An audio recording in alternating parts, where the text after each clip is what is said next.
Record ভেঙে আবারও আর্জেন্টিনার জার্সিতে ফুটবল বিশ্বকাপ খেলবেন অ্যাঞ্জেল ডি মারিয়া, এমনটাই প্রত্যাশা করছেন সাবেক আর্জেন্টাইন কিংবদন্তিরা।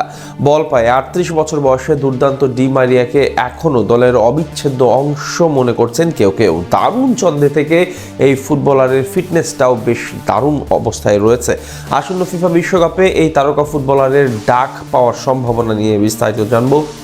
গ্যালারি ভর্তি দর্শকদের গগনবিদারী চিৎকার, মাঠে আকাশী নীল জার্সিদের প্রাণ ভোমরা তিনি। ফাইনালে চিরচেনা হৃৎপিণ্ড আকৃতির উদযাপন যা ফুটবল প্রেমীদের চোখে এখনো ভাস্বর। 2024 কোপা আমেরিকার ফাইনালে আলবেসিলেস্তেদের শিরোপা জয়ের দিনে ডিমারিয়ার সেই অশ্রুসিক্ত বিদায়। পুরো বিশ্ব যখন ভেবেছিল এলফিদিওর জাদুকরী বাপায়ের মহাকাব্য শেষ হয়ে গেছে, ঠিক তখনই ফুটবলের সবুজ ক্যানভাসে শুরু হয়েছে নতুন এক গুঞ্জন। 38 বছর বয়সেও যখন একজন ফুটবলার নিজের শৈশবের ক্লাব রোজারিও সেন্ট্রালের হয়ে মাঠে দাপিয়ে বেড়ান, রক্ষণের দেয়াল ভেঙে বুড়োহারের ভেলকি দেখিয়ে যখন ওই গোল বলটিকে জালে জড়ান, তখন প্রশ্ন ওঠাই স্বাভাবিক, অ্যাঞ্জেল ডি মারিয়া কি তবে সত্যি শেষ বাঁশি বাজিয়ে ফেলেছেন, নাকি 2026 বিশ্বকাপের মঞ্চে আকাশী নীল জার্সি গায়ে আরো একবার জ্বলে ওঠার প্রস্তুতি নিচ্ছেন এই বর্ষিয়ান তারকা? আর্জেন্টিনার লিগা প্রফেশনালে বারাকা সেন্ট্রালের বিপক্ষে ডি মারিয়ার সাম্প্রতিক গোল এবং টানা 2 ম্যাচে সতীর্থদের দিয়ে গোল করানোর দৃশ্যটি যেন ভক্তদের মনে এক সুপ্ত আকাঙ্ক্ষার প্রদীপ জ্বালিয়েছে। কেননা বল পায়ে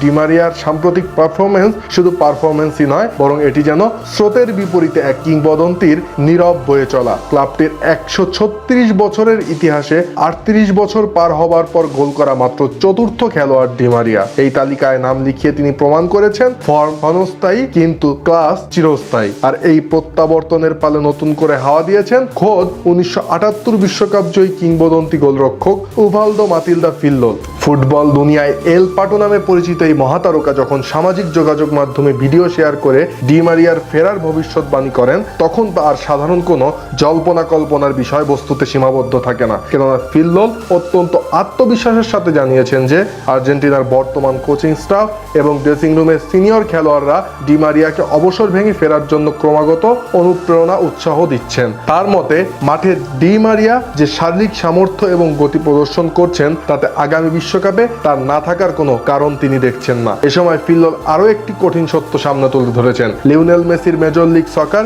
এবং আর্জেন্টিনা ঘরোয়া লিগের তুলনা করে ফিল্লোল বলেছেন, মেসি যেখানে কিছুটা কম প্রতিযোগিতামূলক লিগে খেলছেন, সেখানে ডি মারিয়া লড়াই করছেন লাতিন আমেরিকার অন্যতম কঠিন এবং শরীর নির্ভর এক লিগে, যেখানে টিকে থাকা এবং নিয়মিত গোল করার অর্থ হলো ডি মারিয়ার সামর্থ্য এখনো ফুরিয়ে যায়নি। ফিল্লোলের এই মন্তব্যে আর্জেন্টাইন সমর্থকদের মাঝেও তৈরি হয়েছে তুমুল বিতর্ক। একদল মনে করছেন কোপা আমেরিকা জিতে দারুণ ছন্দে থাকতেই বিদায় নেওয়াটা ছিল ডি মারিয়ার ক্যারিয়ারের শ্রেষ্ঠতম সমাপ্তি। অন্য দল মনে করছেন যদি আর্জেন্টিনা তাদের বিশ্ব চ্যাম্পিয়নের তকমা ধরে রাখতে চায়, তবে বড় ম্যাচের রাজা ডি মারিয়াকে ছাড়া সেই মিশন অসম্ভব।